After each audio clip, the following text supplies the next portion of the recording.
The mother is Attorney gathering and Daven. going back to the mothership. True. Tingnan mo, oh. Ang taray ng pa-shades eh. Kinabog tayong lahat eh. Correct.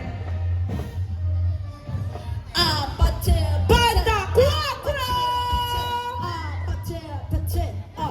Aha. Yan. Ay, Sino susunod? Ang uno.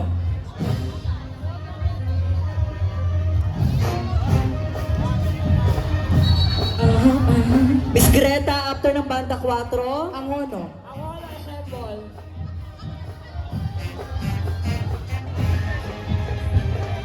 Eto na ang mga malulupit na Banda 4.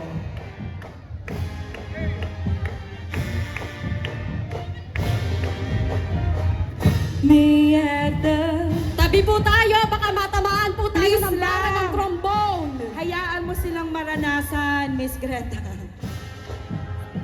Malapit lang ang ospital dito. Aha.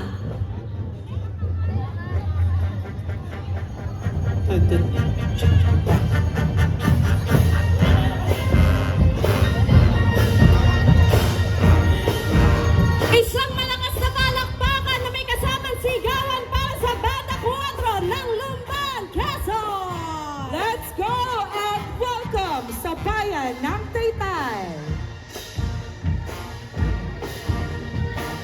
For the first time ever in Taytay history, itong ating ginagawang fancy drill showcase.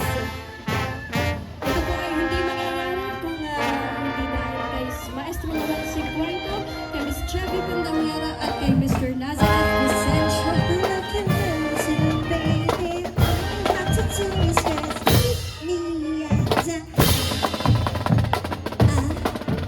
Ayan, maraming salamat po, Banda 4.